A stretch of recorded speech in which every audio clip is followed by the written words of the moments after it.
오늘의 주제, 갈등, 그리고 드라마. 아주 익숙하면서도 뭔가 알쏭달쏭한 그런 의미가 있죠. 칡 갈자죠. 갈근 탕, 감기 걸렸을 때 좋다고 하죠. 이런 서체는 해서체죠. 해서체인데 약간 행기를 좀 들어간 그런 해서, 해행이라고 표현합니다. 등나무, 등꽃이 참 이쁘더라고요.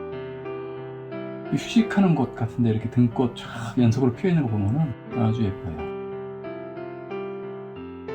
특징은 넝쿨이죠. 이것도 넝쿨이고 이것도 넝쿨입니다. 그래서 이것은 칡갈이고, 우리가 칡차 먹을 때나 갈근탕 먹을 때는 아주 친숙하고 좋은 단어지만 산속에 또는 공원 속에, 야생 공원 속에 막 칡들이 얽혀있는 거 보면 대단합니다. 괴물 같아요. 그래서 이렇게 얽혀 있으면 다른 생명이 자라나는 걸 방해하는 경우가 많습니다. 겉에 보면은 갈이란 것은 속으로 얽혀 있는 것을 말해요. 속. 등은 밖으로 드러나 있죠. 주로 쭉 난간 타고 올라가고, 속에 얽힘이 갈이고 겉에 얽힘이 등이라. 즉 인간 내면 속에서도 속으로 트라우마가 있거나 피해의식이 있거나, 우리 주변에 그런 병들 많죠. 한번 보세요. 우울, 이거 다 갈등에서 비롯난 겁니다. 피해망상, 역시 그렇죠. 자꾸 방어하려고 하게 되고, 대인기피, 공포라고도 하지만 공포까지 아니더라도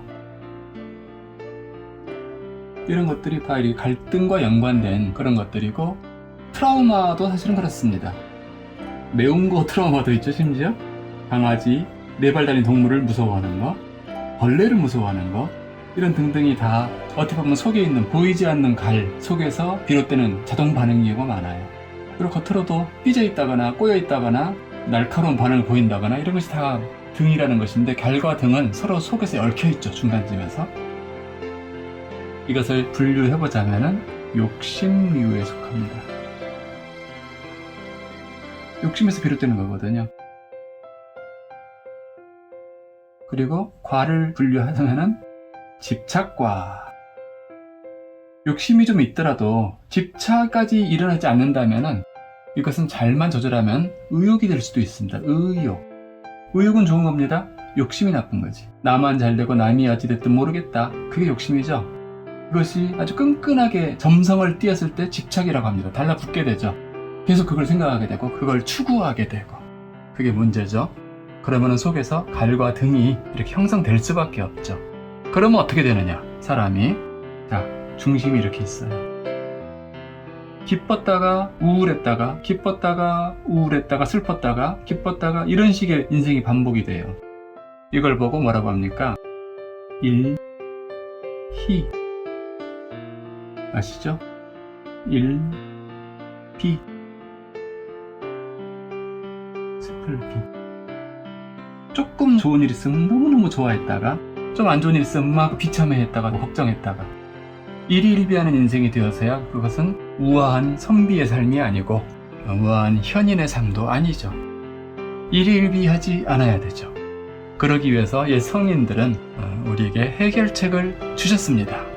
이게 한자가 참 좋은 게, 이럴 때 그 긴 내포를 요약해서 알려줄 수 있다는 것이 너무 좋은 것이죠.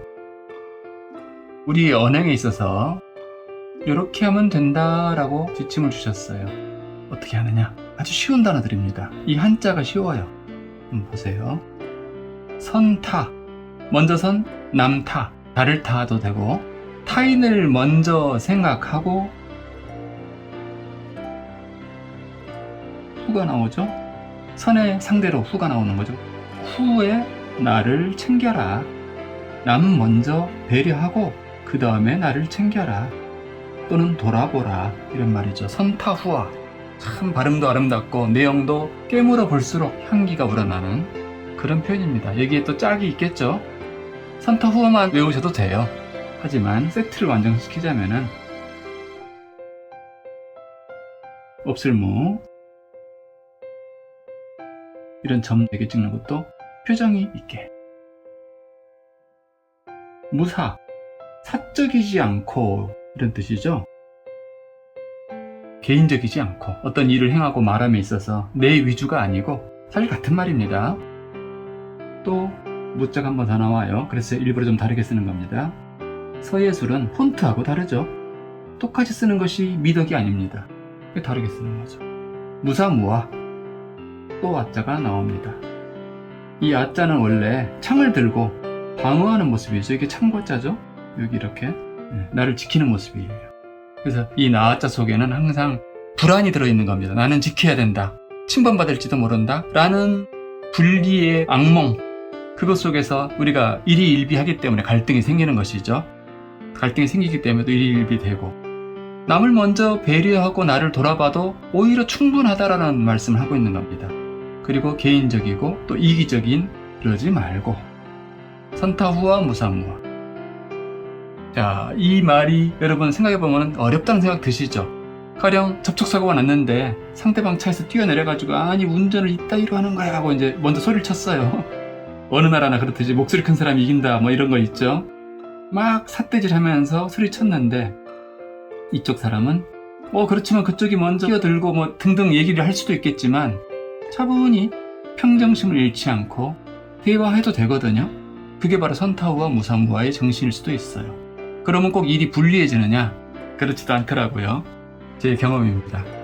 자, 이 8글자가 조금 어려운 개념으로 느껴지신다면 좀 쉬운 말로 표현해 드려 볼게요. 우리 일상에 많이 나오는 쉬운 말이 있습니다. 딱 2글자로 뭘까요?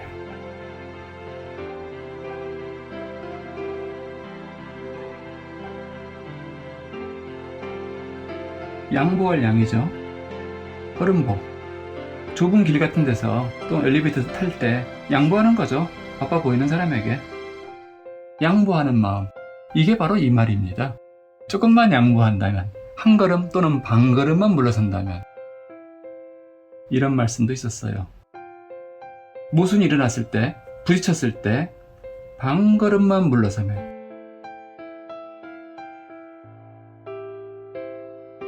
뒤로 가면 어떤 일이 생길까요? 세상이 새로워져요. 세상이 새롭다. 내 눈이 달라진 거죠. 세상이 달라진 게 아니라 사실은 시야가 넓어지고 와칭이라는 책에서도 그런 얘기 나오죠. 이 일을 지금은 억울하고 화딱지나고 부딪히고 그러겠지만 한 100년 뒤라고 생각하고 이 일을 돌아보라. 어떤지.